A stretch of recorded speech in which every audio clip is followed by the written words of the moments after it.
Well, it's nice to speak with you today, Rebecca, and I'm looking forward to hearing your views today on materials management transformation. But before we start, can you provide a brief background of yourself? Yes, I've been in the pollution control industry for about 10 years in the manufacturing and working as the sole agent for two separate pollution control companies. This was back in the 80s when we had incineration. The first company I worked with had a very unique and patented machine that would use a conveyor system to put hazardous waste into an incinerator and combust it at a very high temperature and burn it to the ashes. And then we had an ash silo system, the back end scooping out the ashes, and no human hands were touching it. And then it was taken on a conveyor belt and put into an ash silo, and then taken to a land dump to dispose of the ashes. So that was the first pollution control company I was at, and then the second one was at a company that was more of a chemical company.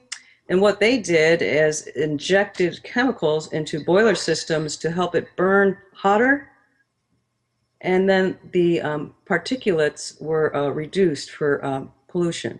So the EPA really enjoyed that particular company really excelled, where the other one had gone out of business because of the EPA laws changed so dramatically. It's And then interesting. yeah, sorry. And the last 10 years, I've been doing consulting work. I became a CPM, which is a certified purchasing manager, and it's a very high and significant designation to have here in America. And so I went in and went through a whole bunch of different industries using all the knowledge I had about strategic management and basically cleaning up all of their practices and negotiating new contracts and putting systems into place to optimize their resources. Thanks. Can you talk about about the topic of materials management transformation? What are process improvements? Well, the process improvements, how we review it, we gather a lot of information in the beginning, and that's basically looking at their whole process from the supply chain. So the beginning of a customer order all the way to when the customer receives the order. We look at each step and we look at their policies and what they say they're doing and their procedures. And then we see if we can cut steps that might be unnecessary to their process or causing more issues for them than they realize. So we simplify their process, we streamline it, and that in turn cuts the number of steps down, cuts down the number of hours and man hours really. So it sometimes eliminates personnel, and they can be put to more efficient means and given different kinds of jobs. So with a lot of the machinery and automation there is now, a lot of times we can put things that need an actual human's hands in a different area as compared to the automation, need more programmers then, and that kind of thing. Can you talk about how process improvements can help? Well, process improvements, as you go through each one, you're streamlining their practices. So basically, for instance, if you had uh, like an office order, you had all these different office orders going on, and you thought you had the supply for everything there, and you didn't. So every time that you place an order, you got several people's hands involved in this. You got the person that's placing the order, you got the person that is having to receive the order, you're having the person that has to pay for the order. You have all these different people's hands involved in things. And when you automate a process, you're going to first have someone like me find out what the usage levels are.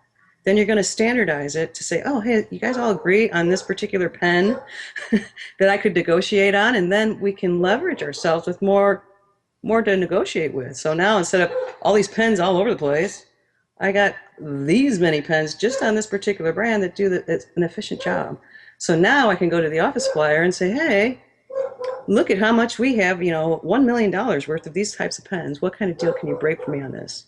And then instead of having all these different pens and everything different, we can standardize on one thing, leverage it, and then put those costs, reduce the cost dramatically, and then also use their network of their warehouse, their resources to um, automate the process so we can order online instead of having someone place an order, Then you have your receiving department receive it, da da da da. Well, you can basically just place one order and then have them receive it directly and then have them approve it so accounting doesn't have to run all over the place. And then pay for it just at the end of the month instead of, oh, I got one here, one there, one there. So at the end of the month, we have a one monthly bill. And that's what is really important, is to think about it in a bigger way instead of, oh, I got this one little thing. No, you've got hundreds of records that are unnecessarily used, and that's why it's so important to really look at those small orders and so on, that you can save tons of money that way. And it's so easy for someone like me to come in and just see all of the waste going down the streamlines going, oh my Lord, look at all that hidden money, and save tons, millions for people just with using common sense, really. Can you talk about where you've seen some success?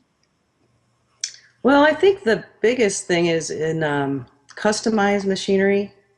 What I found out was a lot of the engineers would be in fear of their jobs for job security reasons. They would not like to release a lot of the information that they worked on and they have patents for. So it would be like every time a customer had a machine order, they'd go through the same process every time. They'd have the bills of materials, they'd have all of the blueprints and so on, and I'd have to go step by step looking at the blueprints, getting all the things combined and so on. They weren't using any electronic stuff. They're all trying to keep it off so they could have their job security by detailing out each thing, in a CAD drawing and so on. So what I would do is take all that and standardize it. And it's a thing that we have to be calm with them to say, you know what, you're always going to have a job here. We always going to need an engineer. So, the first thing is to take away some of that fear. And I do a lot of stuff with breathing and exercises in the office to calm people down, and even sometimes use music in the background to just really calm their fears down. I'm not here to take their job away. I'm just here to make the process easier and automate it. So I would make assemblies, and each time they use the same stuff, but it would be a different size, maybe a different color, but function and form, it was the same.